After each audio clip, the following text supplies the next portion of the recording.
durant tout ce mois de novembre, durant des années passées, aujourd'hui le matin, personne parmi vous qui pourrait se lever pour dire que non, moi, je me lève pour rendre grâce à Dieu pour ses bienfaits. Personne. Vous n'êtes pas ici, vous n'êtes pas avec moi, vous rêvez, vous n'avez pas l'esprit de Dieu qui vous anime, l'esprit de témoignage. Il y a des gens qui, lorsqu'ils mangent, Dieu est bon. Lorsqu'ils ont faim, ils se fâchent contre Dieu, Dieu est mauvais. Et il y a des gens qui sont habitués à témoigner seulement lorsque alléluia. Et on reçoit tellement alléluia, la progression dans la foi. La progression dans la foi, c'est que papa manasa fungole libiso. Pour me toi coller na boyambi, il faut traverser ma épreuve. La foi, il a dit richesse suprême. Jésus a dit ceux qui ont la foi, ata moke lokola graine à moutarde, se lever, kolobanangomba et se déplacer. Alors pourquoi na foi na ta moke lokola moutarde et a jeté. Tout le monde peut avoir 19 ans. L'opportunité au commandoki, l'opportunité ya usaba cop baninga batonga po bato mboko bazela salaire te salaire ezalaka presque pas na mboko ya ba cop mais akanga motema o bato tobenga bayuma ya mokili les lois témoigner baomu benye prophète pour nani persévérance. Donc, à coli na foi. Et les lois téléma témoigner. Bisoto yoka. Que un jour, oyo salaka, avec honnêteté, nzamba kofuta. Oui, la progression dans la foi. Dans la progression dans la foi, autant un texte, moko to yebi, l'issolé dans la Jean chapitre 3. Jean, évangile selon Jean, chapitre 3. Verset 1er, tina verset 21. Menanda butanga 3 mobimba. Kuna balobi na bisoni. Évangile selon Jean, chapitre 3, verset 1er, donc maintenant 21. Mais il vit un homme d'entre les pharisiens, nommé Nicodème. Un chef des Juifs. Motomoko na molongo ya ba pharisien. C'est-à-dire la partie politique religieux. Bato bakonzi ya Israël. Israël est comme un religieux. Il y avait des pharisiens, il y avait des sadducéens, il y avait des hérodiens. Bato oyo bazalaki bakonzi ya peuple. Bato ya maele bazalaki bascribe bazalaki. Bato batanga. Bo bazalaki kokamba peuple.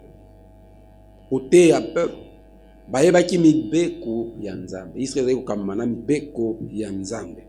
Bo bato bayebaki mibeko. Nicodème azalaki docteur de la loi. Yeba mibeko ya Nzambe. Parlementaire monene. Député monene ya peuple. Nous chef des Juifs. Un chef des Juifs. Qui vint, lui, auprès de Jésus de nuit. Boutou, accueilli koluka Yesu. Celui qui va pharisien. Donc, bakonziwana ya peuple, le chef de peuple. Les Sadducéens, les Hérodiens, les pharisiens, bango nyonso wana bakonzi wana kokamba peuple, ba docteur wana était ennemi de Jésus. Bato babomaka pe Yesu eza bango. Babondisa Yesu via Yesu mobimba. Batiki kobondisa pe ba disciple ya Jésus. Bajira ki ete faut ba faire disparaître comme ya Yesu pe doctrine ya Yesu na moki. Pourquoi ils allaient contre l'intérêt na bango? On va faire de la loi. On va dire qu'il écraser le peuple. Mais Jésus a apporté l'amour. compassion, égalité, la tolérance. Habiter mon temps avec sa copie na biso, tolia sunu. Yes, ko Nicodème, parce que tous les chefs juifs qui sont dans le moment solo. C'est un homme puissant, il le reconnaissait. Mais Baboya qui condamne ouvertement par peur. Bayoka qui entre en tout cas quoi me condamne Jésus tolongola ye na parlement. Ta voisin, yo sokota na parlement tuna nani. Tuna yo sokota na parlement tuna nani voisin. Bakabela on ba jeep hein. Bana bandako l'état futela bango. Bana salaire, bana mbongo. Bana ba avantage ebelé. Parlementaire am tosani so lolo ba longolo na parlement. Bomona wana ba campagne de ba sala kapoka ba kota. Tio ba biso so mika kondima Jésus. Tolongo.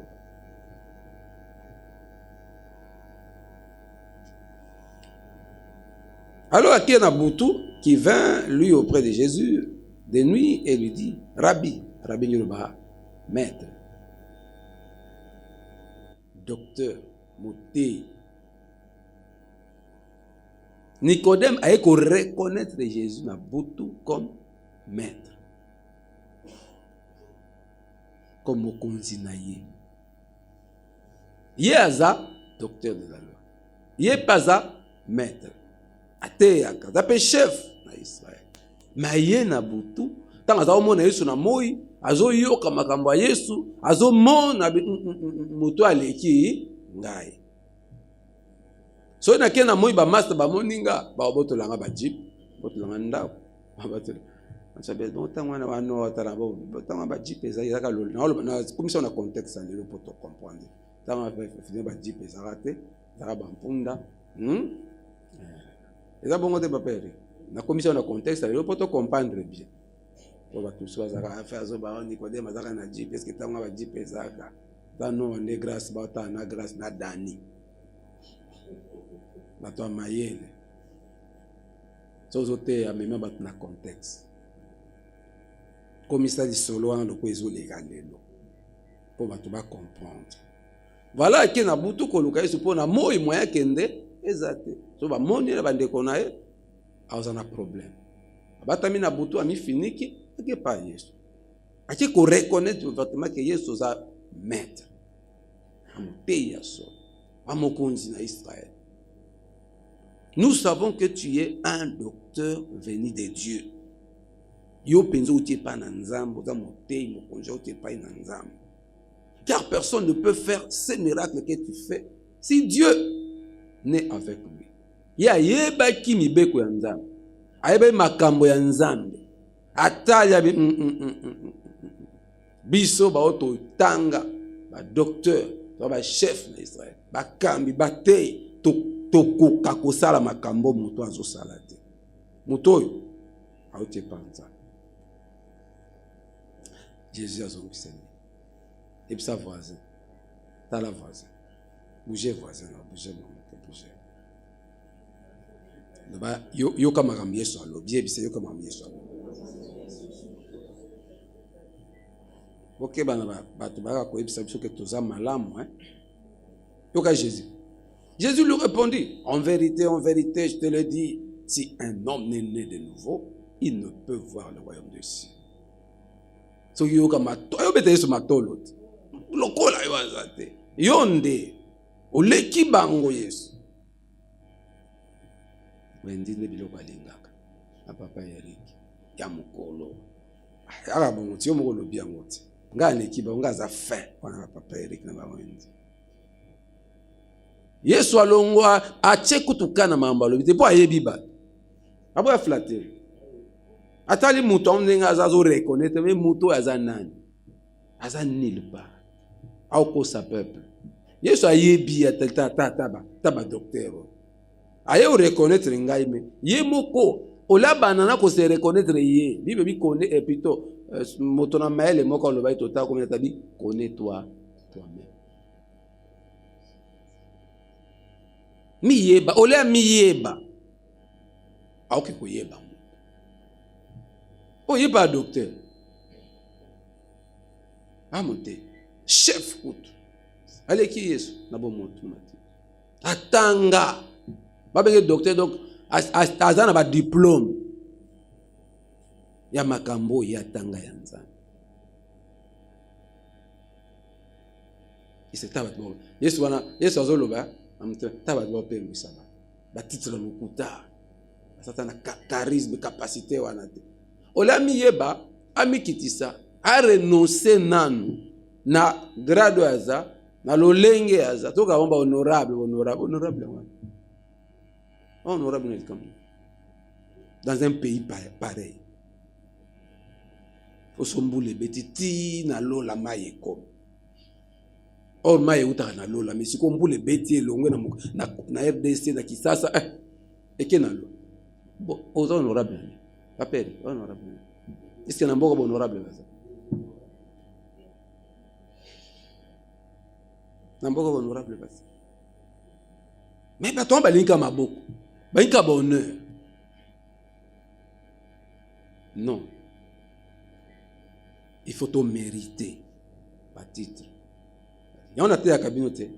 Tout ça, c'est mission. C'est un diplôme, déposer un diplôme. Moi, je suis commis président de la République. Pour ça, on est pour un conseil. On se fait déposer un diplôme. Test. Yo, oza docteur na droit. Test collègue. On a assisté na ISTA. On a attendu na Oxford. On a assisté en Shanghai. Botoli ba diplôme na bino nyonso. Ese boyo yo sala bo sa elanga eloko moko créer produire pour tout le monde ya solo ke diplôme na Israël.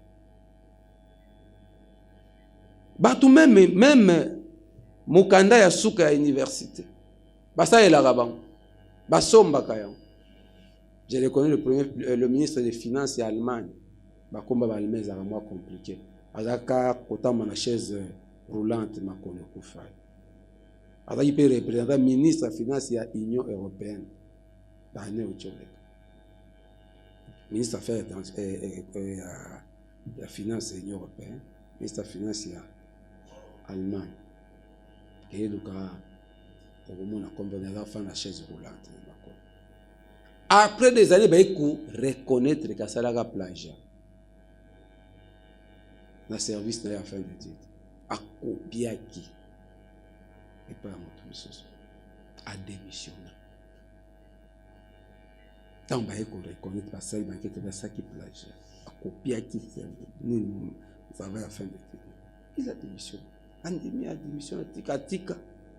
Quel est l'internet, le ministre de la Finance, l'Allemagne, ma classe en beaucoup, hein? La passe. Là, on a un diplôme belé, mboke zokufa. Ba économiste belé, mboke zokufa. Ba juriste belé, droit yango ezakate. Exact. Ntaibi ba tie na prison, okakima ye na prison. Des semaines, un mois après, mon temps zongi. Attends, na balabala comme zongi na parle, comme ministre déjà. Ba juriste bazate. On a droit. Ta voisin ba diplôme na yo wana.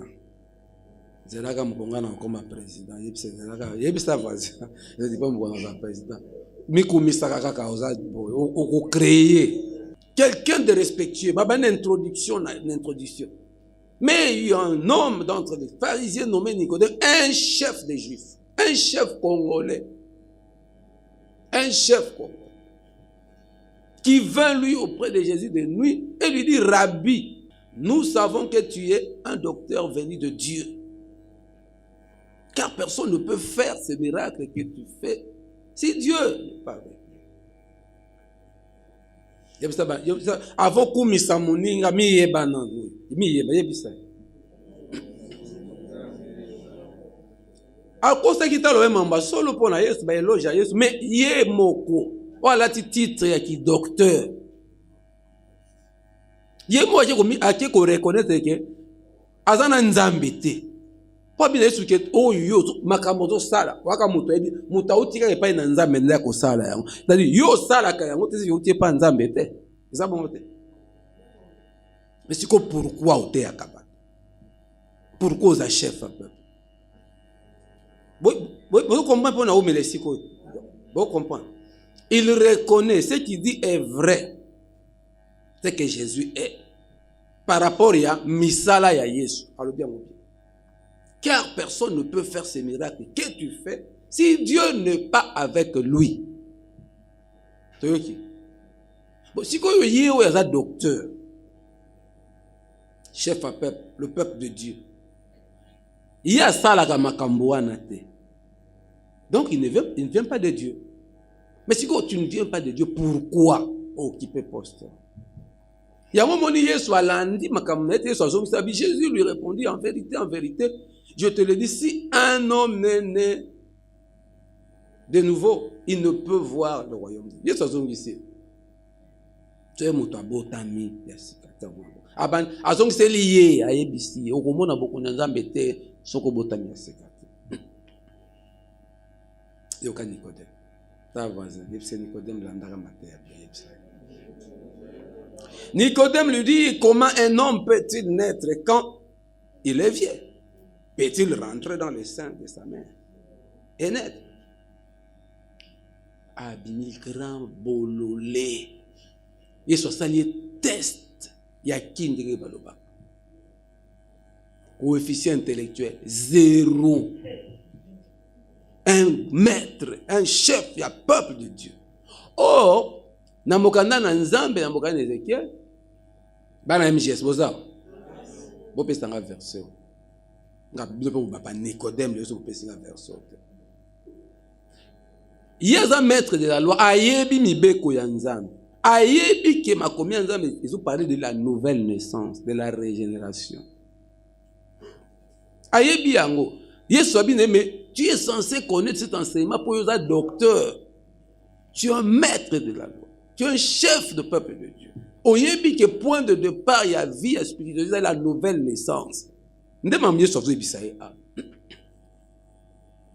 Pour comprendre, pour bololé, il y a docteur. Mais comment? Donc, il y a des leçons préliminaires. Dans l'Ancien Testament. Et comment ma part? Ézéchiel alors. Jérémie. Nouvelle naissance. Kobota Mayasika.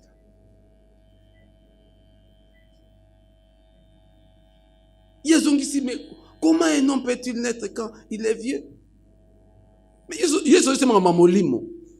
La nouvelle naissance. Mais il ne comprend rien. Lui, un docteur de la loi. Peut-il rentrer dans le sein de sa mère et naître? Est-ce que vraiment yo moutou kolotata professeur à l'université yo honora ou que vous en avez réflexion que moutou il faut zonga na libumwa maman na epo abota malisus? Comment un homme peut-il naître quand il est vieux? Peut-il rentrer dans le sein de sa mère et naître? Il y a mon angoisse. Vous pouvez en verser, Ézéchiel le Macampo, Jérémie, Esaïe, Psaume, partout. La Bible nous parle de la nouvelle naissance, de la régénération. Bon, mon idée.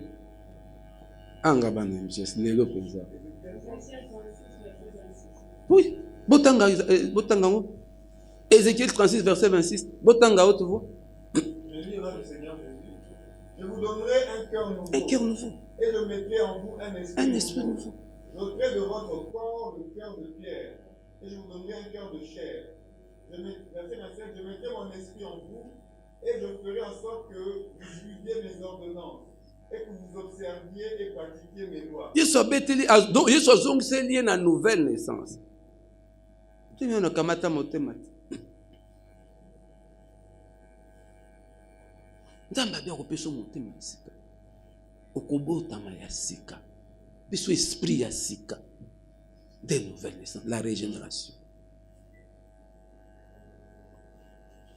Si vous êtes comme un docteur de la loi à ignorer les lois fondamentales, il y a spiritualité.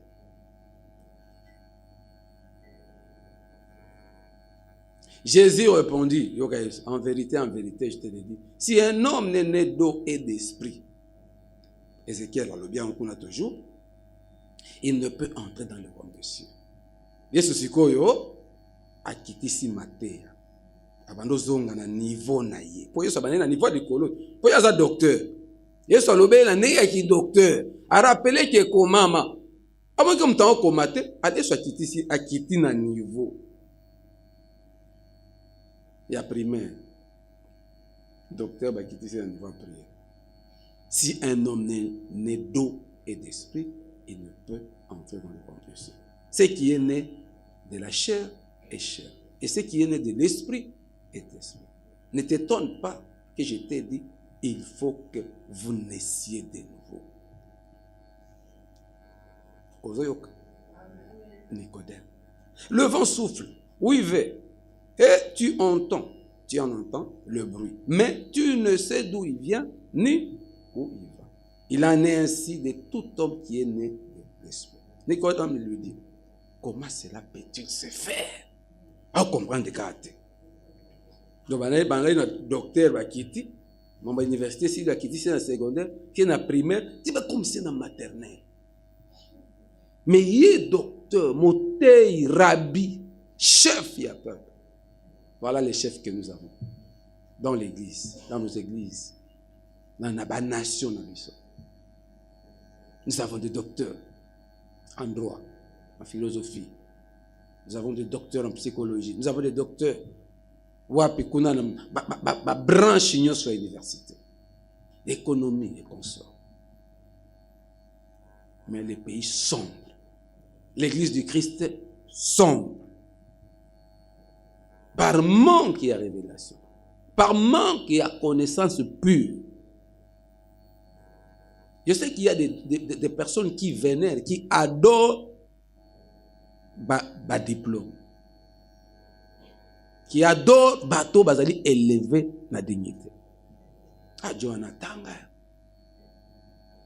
Ngana fana ba mama be na musona sali ya, basi ba professeur, basi aboye, ba konze. Na ekomuna ba Nicodème. Nde bateau mi ba okamba mokili. Ce sont des Nicodème. Leurs femmes souffrent. Leurs enfants souffrent. Compassion, amour exact. Compréhension na ba couple on ezala bati. Na ba couple ba bato otobetela kama boko. Baza député. Kende kokuta na mwasi na. Biso ba pasteur sito yambaka ba. Kende kokuta okabana naye. Bana ba conscience. Moi je ne crois pas que c'est lui mon père. Oh. Etinanga. Intofa na ndako yo. Portail fungwa mezoma ba soda ba bemi tukandeke na lezo bimoko. Aolelela oki, il est malheureux. Et le malheureux, que soit la femme, que soit les enfants, que soit les domestiques. Combien de domestiques qu'on se confie pas? Frère, t'es à maman. Yo to mona oza motema la mosonga rabiso, ta la maman. Tous un pays. Même kolia lipa komelati, même biloko akoli etikali na ndako. Toi na droit kozwa ngote. Ba kango muyibi po biloko etikali ba préférer ba boaka yango ke yo mosali olia. Tambongo afuta kabiso. Toi na moi boye afuta mitoso. Ba plainte. Banda kuano mona, les gens que nous honorons, ba Nicodème, les chefs de peuple, la chef de l'église, que écoutez na maman pasteur rebelle, ba na ba pasteur rebelle tout masolo papa na ba. Damsu baza. Pour que maman les gana tezo les gana ba télévision ba réseaux sociaux, c'est baza. Ba na ba pasteur. Oye bisam. Azo sambela na MGS maza mwana pasteur. Abedlo masola papa. Il ne croit pas à son père. Et il ne croit même pas que son père est un rabbi, un pasteur, un prédicateur, un homme de Dieu. Il ne croit pas que son père est honorable, les ministres, les députés. Il ne croit pas. Mais biso ndeba totono. Voilà les Nicodèmes qui dirigent le monde de l'église du Seigneur. Yango na boya makambo ba titre.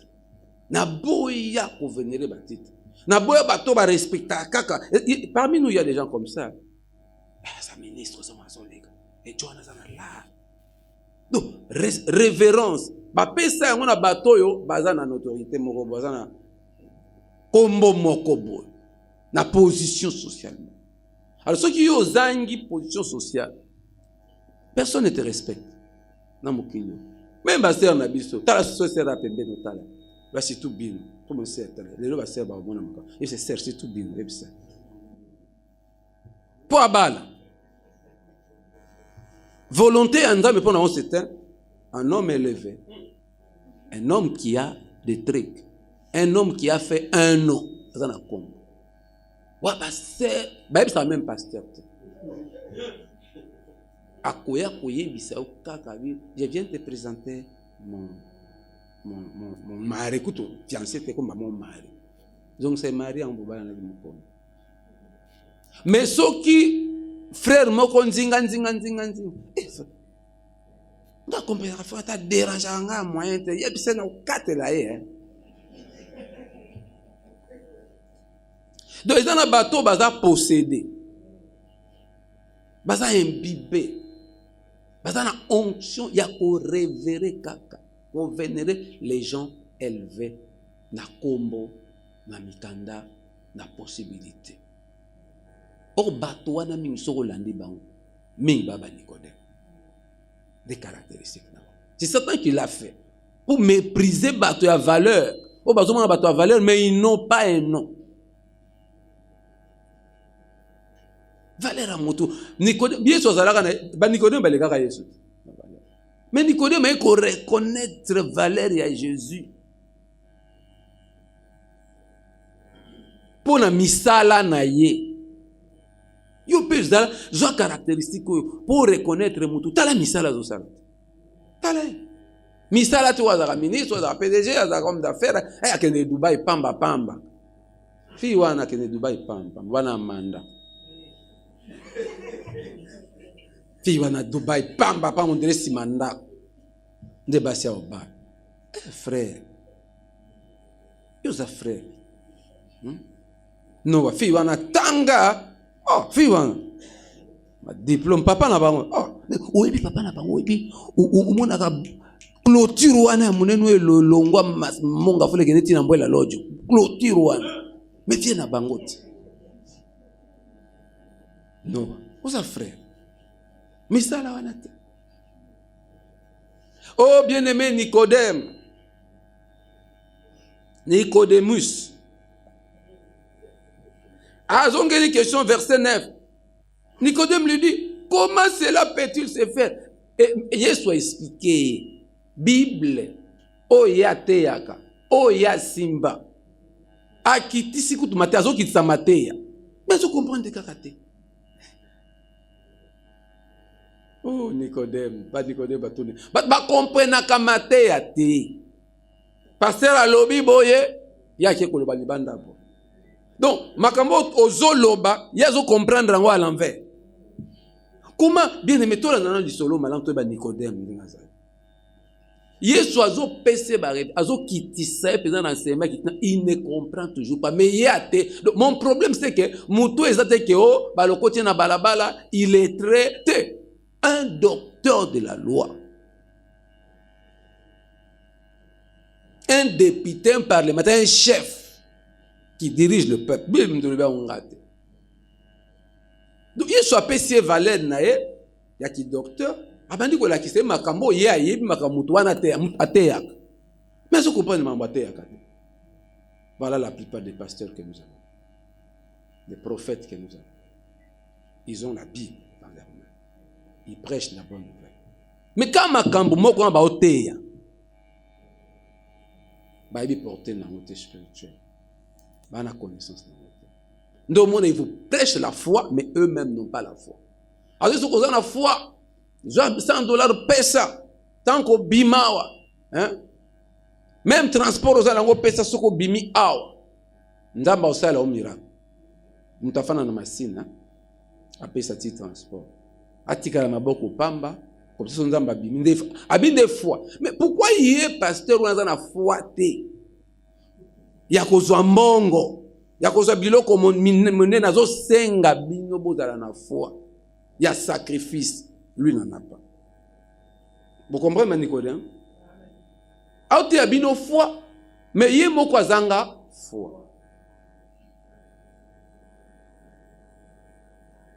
Aote abino bolingo, cardiatante, mais yé moko azanga bolingo. Aote abino mwana nzamba banga kate. Aembi baembi pe na nzembo, ata mabele fungwa mi bipai na telemi na banga. Je mona seka ipo vient na biso jeta ya zara mo très très comique. To fani nzembo zobeta ata mabele fungwa bipai na fana na banga teo wa vita ka. Yo tremblement de terre sala yo siko yo telemi na ndako yo kimate. Nzembo ezo yemba. Yesi kwa zo out ya nzembo. Bino boyemba mamba lokuta osakana. Mabele ninga desko fani ndako neko moni ngeko ya ofando bina obanga te ponza masimi. Okima ata sabi kima. Eyo wane kanga manga na zasoli na yemba tono lo balikamu moko buma na zongi na musimi. Babi mkutu nani mise mo yemba kipe libanga. O soki libanga ndebo bozo nyonso amoki botikela nga libanga pe miyibi baya bazwa nyonso na ebite bana kin boyeta maso bazwa nyonso batikele libanga eza masolo yo pe ngao bana kin ko sana bana kin te baba IGF bon juste nazot lakisa niveau ni ozo yemba tozo sambela yoka mambozolo beske eza bongo bazwa nyusu batikyo lipanga ponzo pesa bato opesa sana nzela azwa nyusu eza na nzemo moto oyo matanto zo to boni motema sika mama Elise mtalakisa biso nzamba pa molesi kazali nzemo wana eza na cantique bayembaka mama okoko Isaka bamba bazwa nyonso toyembaka ngope mingi awa mais ngana banga koyemba nzembo mukona yemba ngona retraite ngamo na yimi nazoka besanga beski makambo zembo zo yoka. Voilà, la voix du Seigneur m'appelle, prends ta croix jusqu'au suivre dans les bons, les mauvais jours. À toi pour mourir et vivre. À toi j'ai les chemins du calvaire étaient étroits et périlleux. On dirait injuré même jusqu'à être méprisé aussi jusqu'au bout. Nazo ye manzembo wana na retraite bochiko bafungulinga mato babi yoka makambo zo ye nakanga muno na twa ye manzembo. Nabi nzembo ezakante. Ozomo. Donc, na pekisho koyemba yango te. Donc, nzembo wana zo lakisake baboma yo, bafinga yo, basani yo utika nzambe te, okuwanga na nzambe te. Bien aimé zolo ba makambo makasi. Effectivement, il faut to na niveau wana mais siko yo zo yemba wana jusqu'au bout, je vais te suivre par les bancs. Ozo sepilo. Est-ce que vous comprenez makambo wana ezana kata nzembo wana po yemba wana esa? Ezande mona nzembo moko bayembaka timbelelo nzambe tulaba luseba nabet ndanga moyo ulunda wanyi balobi nzembo ya confession tuimbelelo tozo senga nzambe mawana ekitela biso esengo eza wapi siko bozo bi nzamba bobetana mabo ulunda wanyi nzamba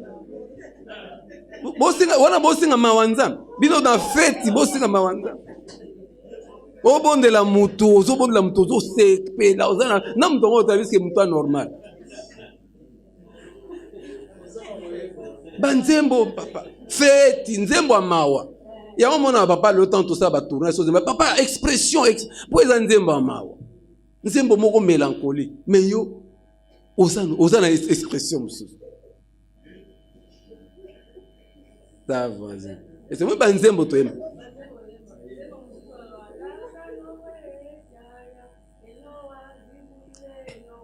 nzembo bafu Nanze mususu tubate tuyungula na muyungulo ye bata tuyungula na munyu ba oyungula bino na muyungulu ya fete ya esengo tango ba yungula na muyungulu fufu ya eloko eleka eza fufu pur mansenge kotika donc yo mozo ba jinga masumu na mabe na ba ko yungula moko leka te ba bwaka yo enze makoyemba na mawa petango zo yemba ke bako yungula biso na moyo c'est que pureté sainteté nde koleka nzamba kozwa onde ke donc soza moto za na ba défaut koleka te mais nde banzembo esengo saka ba succès na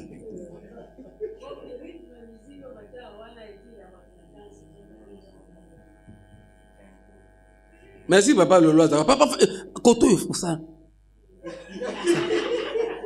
monde aussi ça ngala pour ça compter à Rolo et compter à Rolo oui bien aimé dans le Seigneur na baté mo etumba ezikisa papa désolé kwa tateke na côté na plafond moya moko wana ezikisinga na ziki na zo na ndako na sali bo poso longwana tina mo mende bachenga po nini nazana atmosphère wana ndenge nzembo ezoyemba. Oui, bien aimé Nicodème, comment cela peut-il se faire? Jésus lui répondit, tu es un docteur d'Israël et tu ne sais pas ces choses. Tu es un docteur, voilà verset 10, en Israël et tu ne sais pas ces choses. Tu es honorable. Oui, ma botte. Tu es docteur, bien université, oui, ma cambote. Tu es licencié, oui, ma cambote. Économie mboka zo kufa yo yebite batu baza impayé ba professeur makabo bele hôpital sans médecin yo bio sala droit oyebi législation te ate biso la législation 5 jours après date à paiement faut futa moto soki eleki 5 jours comme eloko mususu mais batu baza impayé salaire yo za législateur mobile oyebi makambo oyebi droit ya travail te ke mutu ana droit na donc mutu a mérité salaire ta ba docteur to ana bango on a fiscalité la docteur en fiscalité en législation ce qui na nini ya babo au moins ba kamba ba Nicodème ce sont des Nicodèmes qui dirigent le monde les Nicodèmes qui dirigent l'église et tout ça. A commissaire ti esika oyo alingaki a commissaire tunabi Jésus lui dit tu es un docteur d'Israël et tu ne sais pas ces choses. Qui était Nicodème tolobi lisolo na bana Yesu Christ Nicodème aya na butu ko reconnaître Yesu aboyi commissaire ko se komi yeba Yesu comme la kisaeki il est que aza docteur ya ba ignorant kutna kisasa benga mutu moko le docteur des ignorants de ba Nicodème. Oui, bien aimé, thème la progression dans la foi. Nicodème est victorieux au milieu du peuple. Molongi kati na libota. Mais victorieux au milieu du peuple. Na nini. Tomoni ba docteur des ignorants. Il est victorieux au milieu du peuple. Ne kombonaï. Alongi peuple hasard ignorant. Yemoko paza ignorant. C'est-à-dire les ignorants dirigent le monde. Ils vont régner, ils vont longa na mokili. La plupart des pasteurs, des prophètes, des parlementaires, des konzi, des hommes d'affaires, des ignorants. Ils vont longa na mokili. Parce que mokili, na teki sur le 32 degrés, na émission, l'espace pour na sur la wina. Tola ki sa ki monde ya ba ignorant. Socle ya pyramide. Na monde ya ba ignorant, socle la pyramide, donc autant na YouTube, zaki thème zaki préparer la guerre. Je crois à 2 2 autant là. Au monde pyramide na se a pyramide à part ya likolo ya lisu o ya seto ba kiza monde ya ba ignorant, ba kiango monde ya confusion. Babylone, les lopes na maté sur Babylone, ils ont le canal télévision. Et ça peut na partager ina bino papa lolo pita partager ina biso lobby qui est na YouTube au monde na lisolo ya les 4 royaumes universels, au moins on a trouvé solo, il y a Babylone. Donc ce sont les ignorants qui dominent, qui dirigent, qui triomphent. Des significations à Nicodème, victorieux au milieu du peuple. Jésus-Christ est Seigneur. Bazolonga. Tout le monde est dans le monde de la confusion. Il y a la religion, la religion politique, l'organisation, le monde de potopoto. Le monde de la confusion. Babylone. Oh, bah, tonga tout. Bah, qu'elle n'est pas dans la maison, bah, confondre, bah, confusion. Ce sont eux qui triomphent. Bah, victorieux parmi le peuple. Et en yo, il faut avoir connaissance. Pour batouana ba kambayote. Pour batouana ba domino. Kolula bangote. Oh, muto poza ka diplôme, ça docteur, muto poza ka professeur, muto na poza ka homme d'affaires, muto na po ba yemba kaye, muto na poza ka star. La plupart des stars, ce sont des vrais ignorants. Ce sont des Nicodèmes. Des tolobi ah. Ce sont eux qui triomphent. Au monde a foule à batezolanda bango. Mais tala mouton bozolanda. Tala mouton bozolanda. Yoka banzemba zo yembi sabino. Banzembo anti-valeur. Il n'y a pas de valeur. Banzembo zo façonné bino comme batouté. Dans des chansons zo yemba. Donc la plupart de ces gens, les Nicodèmes, ce sont eux qui triomphent. La politique, la religion, dans le domaine, il y a vie, dans le monde, il y a finance. Il faut faire attention. Il faut acquérir la connaissance. Il faut qu'on m'attatie pas inanda. Pour comprendre, tout le monde Nicodème, il fallait koutanana Jésus Christ, soit fan dans ma connaissance Christ malgré connaissance soit zakina. Pour zakina ignorant. Comment on te pour le diplôme? Comment on te pour pasteur, comment être prophète ayebi? Joie connaissance yanzam. Koutanana nzam. Batwana ba dominer yote. Bako yiba yote. Bako kosa yote. Même patron rabino, yo soko yebi nzambo ko baki amoto pamba. Oko envier yete. Ko envier yete. Oh bien aimé. Premier point na biso progression spirituelle, to ce qui ça, auto moni na progression spirituelle, to ko dans qui est Nicodème. Tout le monde a progression spirituelle de Nicodème. Tobi, qui est Nicodème, ma premier point, c'est un docteur de la loi plutôt, un juif qui vint à Jésus de nuit pour partager sa conviction religieuse. Aïe, pour témoigner, pour partager conviction. Et pas y aller sur Naboutou. Parce que Namo, il ne pouvait pas, pour qu'il reconnaît un homme honorable, quand même, à se faire violence, c'est un bouton de couper à Jésus. Tout le monde déjà là, point moko négatif. Motomo kazangi conviction. Wazo banga batu po aloba vérité. Po alanda vérité. Bien aimé, kobanga te. Kobanga te. Olinyo linga mobali wana monde ke mobali omuntu akopesa va venir. Otali famille ne ba kotika la jamais kondima mwasi wana. Ba kotika la jamais kondima mobali wana. Ba kotika jamais kondima.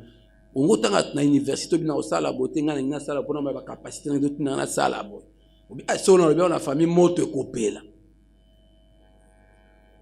Nicodème moto azangi décision. Moto azangi conviction. Amoni bola mo que Jésus à l'équipe bango Jésus est dans les vrais. Mais au lieu kende koluka défier monde. À cause de ses intérêts pour la kobanga, à quelle hypocrisie, à quel abou. Yango yeso abeta ki ba film na malo.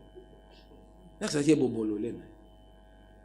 Yopé, tant vous avez la conviction, tant que vous avez bien, ça là. Au bangate, au sali, vous avez mal. Ça là, yango po mokili, ba yebake, au rompre na mokili. Na ba domaine yo sur la vie na biso. Donc, wana zali kama liboso po au progresser spirituellement. O yebake mokili ko tika oto la nanzela malamu. Na ba choix na nyonso. Mais yo lokolo ebinzela malamu landa. Même ceux qui mobali na yo moi si na bana no baboti na yo chef mutu moko moko yo persévère. Mitra selenzelana. O yebiki yangonde ko bima na bola. Voilà. Jésus-Christ lui enseignant qu'il faut être qu'il faut naître de nouveau pour entrer dans le royaume de Dieu. Jean totalement 3:1. Il soit progression spirituelle ignorant à côté na Yesu, à tikina ba grade na ye, ailoluka Yesu, Yesu apandi côté ya ye. Deuxième point, quand on sali choix na biso, il faut que fana makolo Yesu Kristo. Bosana oyoza. Bosana. Parce que bato ebele bamona ki ba yebi mingi. Tika nano yokanisa ko yebi kende fana makolo Yesu. Biso nyuso leka na nzela ya ko apprendre ya ko yekola ya ko kende bo tinda biso to sala nzambe te.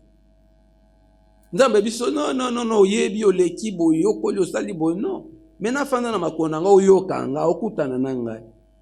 Fanda na makolo Yesu. Bosana ki utanga.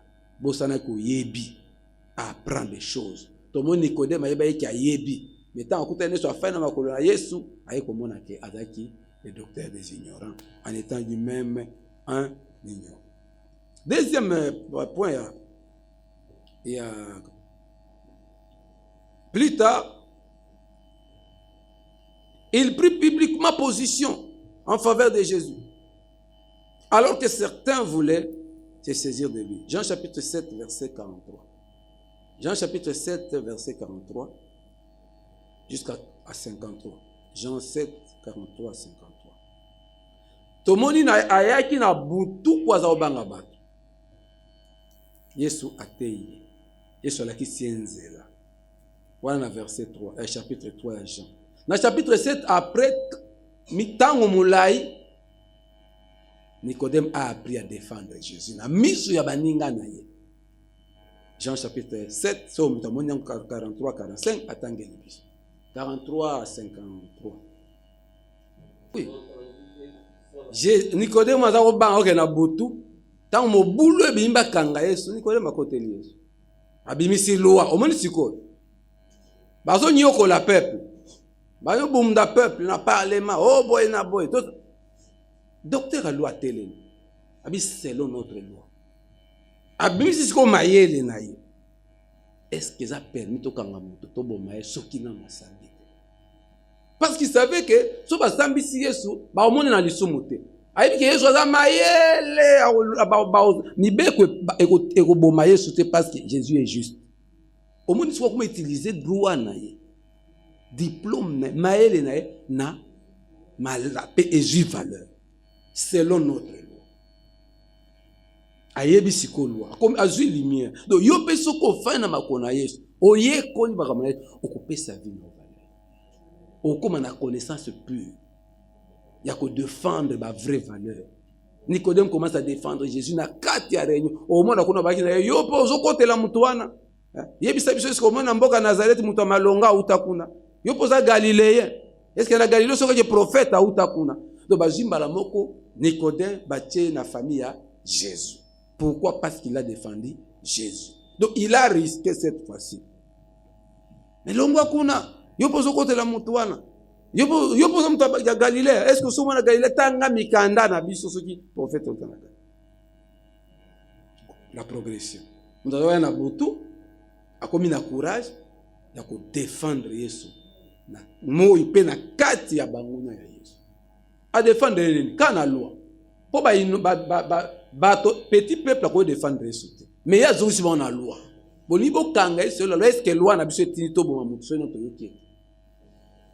A empêcher bangasa nini? Bakanga Yesu. Pona nini? Baza bango mo ba konzi baza contre loi. Yango mo ba parlement wana. Na l'église. So ils battent ba fandi ba Yesu bazali. Ils feront mieux de défendre le peuple. On défend ma valeur. Dans l'hôpital, dans l'entreprise, partout, tu sauras défendre le peuple. Tous ceux qui n'ont pas Dieu, ils n'ont pas de diplôme, ils n'ont pas de débat, ils n'ont pas de télévision. Ils sont incapables de nous défendre. Mais si Jésus à côté, l'amour est entré en eux pour défendre le biso. Défendre le biso. Tant que foot moment ça met loi et lobby pour nos salaires. Voilà il embauma le corps de Jésus avant de le mettre dans le sépulcre. Jean chapitre 19 verset 38 à 42. Avec Joseph d'Arimathée. Troisième, la progression spirituelle. Azomata la progression. Il m'a dit na buto kutana. Akomi ko défendre ce nami sabbat. bokoma Yesu ambo ake kozwa kanisa ko ezaki danger moneno asile kokuri kokolongola nzoto na Yesu na kwa ko ambomeye pe ba memai na tombo. Donc azui danger ya liwa Nicodème baona Joseph Sabina juste abalatif sonini il a pris soin du corps de Christ.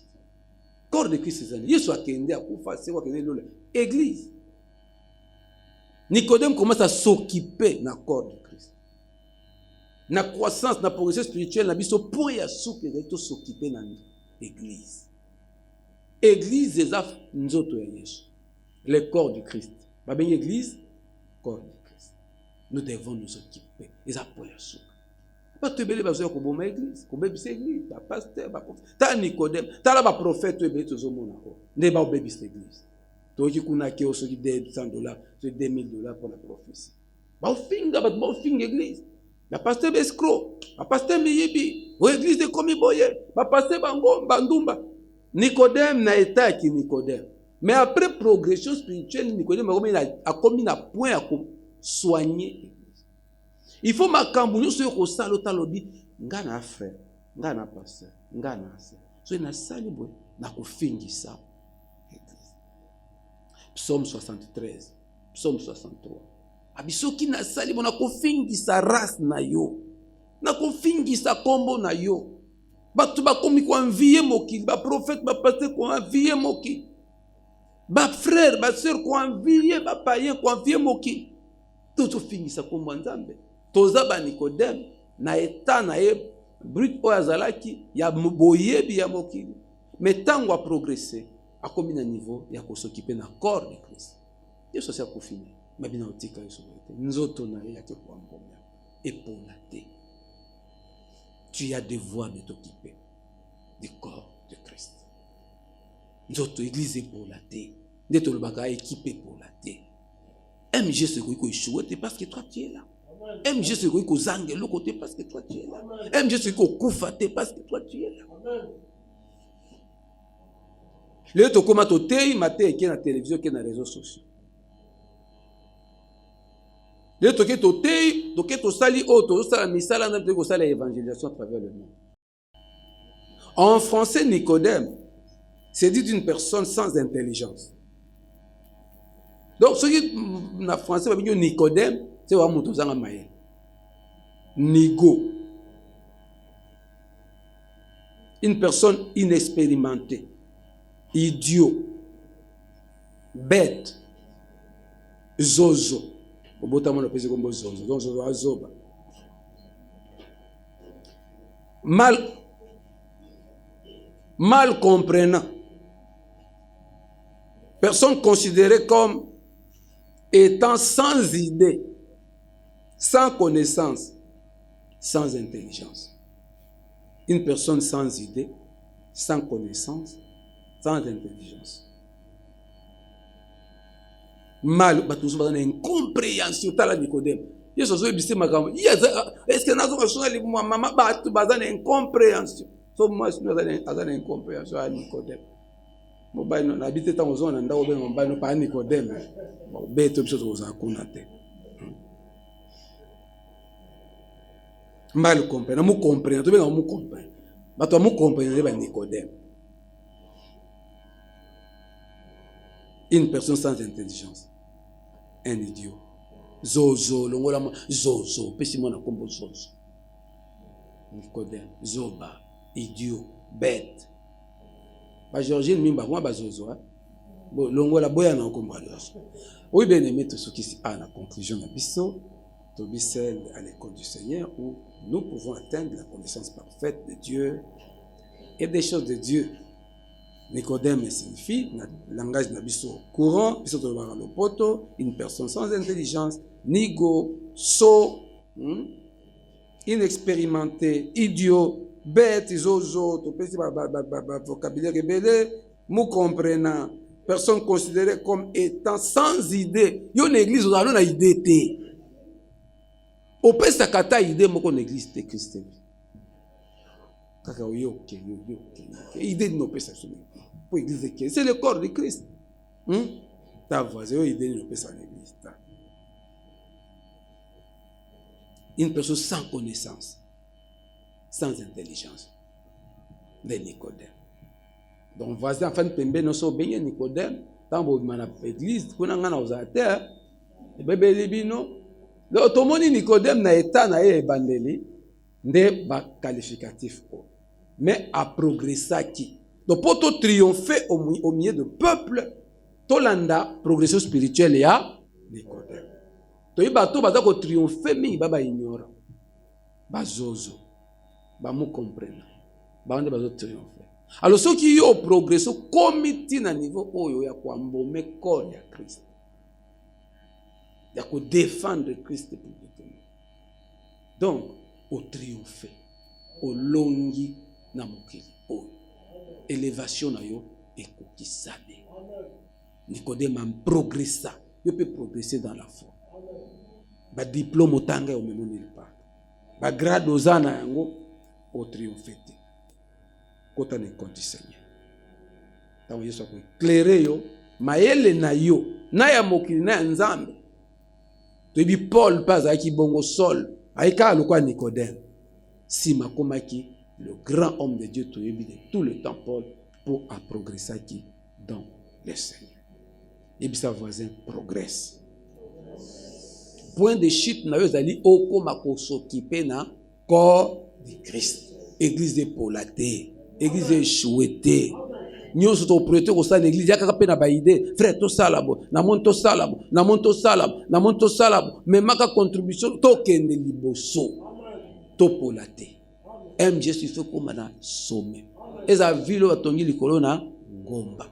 Et ça la vie lumière, ça peut éclairer moki. Il faut tout triompher au milieu du peuple. Le roi Nicodème véritable, oya kola qui dans le Seigneur. Nicodème véritable, mata qui tina mon Golgotha, abimiti nzoto ya Yesu ne kulusu. Pe amemi yango na tombo ya bariche pour honorer. Tango ni bato à Rome, na ba konzi église, ba koyi ko sala ye mabe, na défia ki ba. À cause de son amour pour Christ, il a gardé le corps de Christ pour la terre. Donc, vous allez peut-être dire ça. C'est l'histoire de Jésus et de Nicodème. Il y a plusieurs points qui nous ont été énumérés par rapport à cet entretien entre Jésus et Nicodème. Alors, on a essayé d'organiser ça en 7 points. Premièrement, c'est que Nicodème avait reconnu que Jésus était supérieur car il a appelé maître. On doit savoir que Nicodème faisait partie d'une catégorie de personnes privilégiées qui avaient la notoriété, mais il était interdit aux gens qui faisaient partie de ce groupe-là de croire ou d'accepter Jésus. Mais quand même, Nicodème avait reconnu que Jésus était supérieur parce qu'il avait appelé maître. Le deuxième point qu'on peut retenir de cette conversation, c'est que Jésus n'a pas cédé à ses éloges, mais plutôt Jésus lui a ramené à lui-même afin qu'il puisse voir ses propres insuffisances. Nicodème enseignait le peuple, mais il manquait ce qu'il fallait pour enseigner le peuple. Le troisième point, c'est que toute la conversation qu'ils ont eue par rapport à la nouvelle naissance, Nicodème était censé connaître ces choses.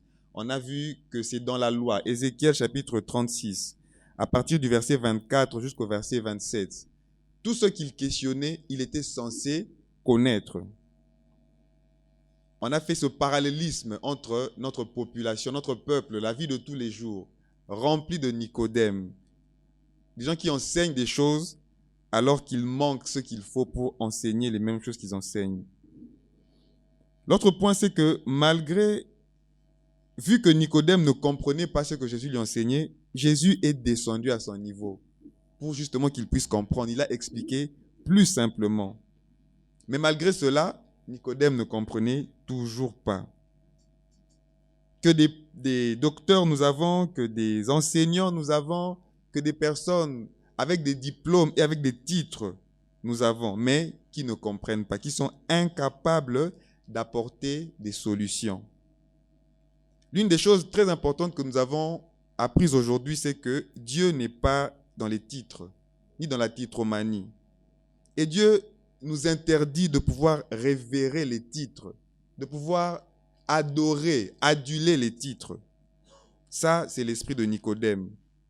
Dieu veut que nous puissions rechercher les valeurs. et non pas les titres. Le 6e point, c'est que Nicodème, son grand problème, c'est qu'il était chef, il était conducteur et enseignant, mais lui-même ne pratiquait pas ce qu'il enseignait. Ce n'était pas un homme du peuple, c'était quelqu'un d'élevé. Alors nous devons faire attention. Attention à toutes les personnes qu'on acclame qui sont élevées en dignité, mais qui ressemblent à Nicodème. Et enfin, Jésus lui a exposé clairement qu'il était un ignorant et qu'il était loin du compte, malgré le titre qu'il avait. Nicodème veut dire victorieux au milieu du peuple. Mais qui est ce victorieux, qui est ce peuple? Ce victorieux, c'est un ignorant qui triomphe sur un peuple des ignorants. Nous avions vu que le monde est constitué des ignorants, des gens qui ne connaissent pas et qui prétendent connaître. Voilà pourquoi, pour acquérir la vraie connaissance, pour sortir du monde de l'ignorance, il faut faire comme Nicodème, il faut aller rencontrer Jésus. Alors, quels sont les 4 points de la progression spirituelle? Premièrement, c'est la conviction. Nicodème est allé chercher Jésus de nuit, alors qu'il a reconnu que Jésus était vraiment un prophète qui venait de Dieu. Il aurait donc pu aller le jour parce qu'il avait reconnu, mais parce qu'il a manqué la conviction, il a préféré se cacher. Combien de chrétiens encore ne sont pas convaincus qu'ils vont toujours chercher Jésus la nuit? Le premier point donc pour progresser dans la foi, c'est qu'il faut être convaincu. Peu importe ce que les gens vont dire. Quand on sait qu'on est dans la bonne voie, il faut être convaincu, il faut poser des actions en plein jour et non pas pendant la nuit. Après avoir été convaincu, donc il faut suivre Jésus par conviction, peu importe ce que le monde en pense. Le deuxième point, c'est qu'il faut s'asseoir aux pieds de Jésus pour apprendre, afin de découvrir l'ignorance qui est en nous. Parce que nous tous, nous sommes des ignorants. Il n'y a que Jésus qui peut nous donner la connaissance. Ça, c'est le deuxième point. Le troisième point, nous le retrouvons dans Jean chapitre 7, versets 43 à 53. On a vu comment plus tard, Nicodème a publiquement pris la défense de Jésus. Il a commencé à expliquer la loi avec une lumière divine. Il a même dit, n'est-il pas écrit dans notre loi que l'on ne peut pas juger quelqu'un sans l'avoir entendu? Et pourtant, il était au milieu des hommes de la loi qui, eux, n'appliquaient pas la loi. Mais après que Nicodème est resté au pied de Jésus, il a commencé à comprendre la loi véritablement. Il a reçu la vraie connaissance. Et puis le quatrième point, on le trouve dans Jean chapitre 19, versets 38 à 42. On a vu comment Nicodème a embaumé, il s'est occupé du corps de Jésus, ensemble avec Joseph d'Arimathée, au prix de sa propre vie. Il s'est occupé du corps du Christ. Le corps du Christ, c'est les saints, c'est l'Église. Donc, le point final, l'apogée pour la progression chrétienne, en suivant toutes ces marches, c'est de s'occuper des enfants de Dieu, s'occuper de l'Église de Dieu, s'occuper des brebis de Dieu. Voilà le point final pour la progression de la foi. Comme conclusion, ce n'est qu'à l'école du Seigneur que nous pouvons atteindre la connaissance parfaite de Dieu et des choses de Dieu. Ce ne sont donc pas les diplômes qu'on a qui vont apporter des solutions au monde. C'est quand Jésus vient nous éclairer que nous pourrons apporter des solutions au monde. Jésus-Christ est Seigneur.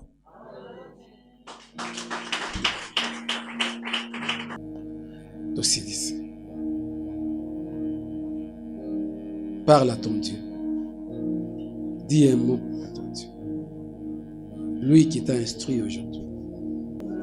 Tu viens de nous parler, nous instruire. Qui nous a arrachés de ce point, du niveau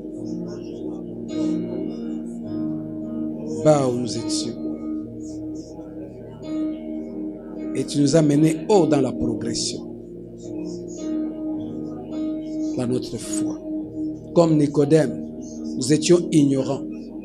Tu veux que nous devenions utiles pour le corps de Christ. Alléluia. Alingi yo Yesu nalingi yo,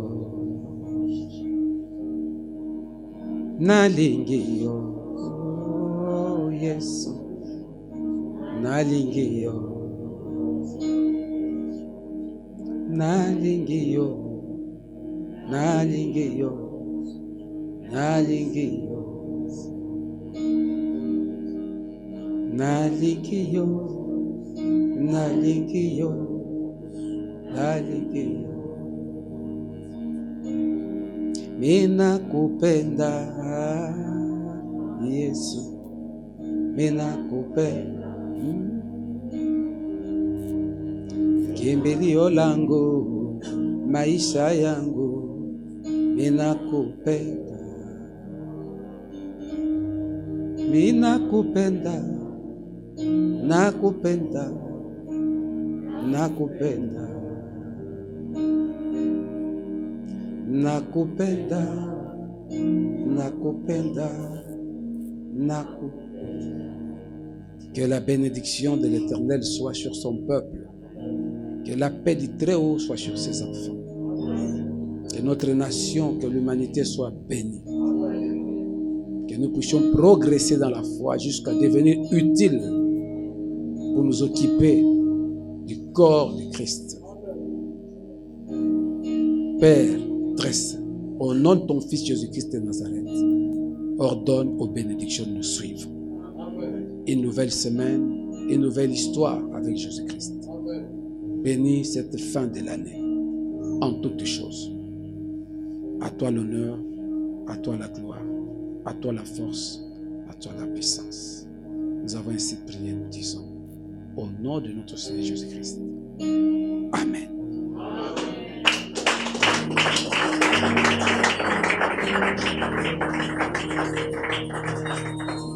Pesa moninga mbote yebise Nicodème Kola. Nicodème Kola.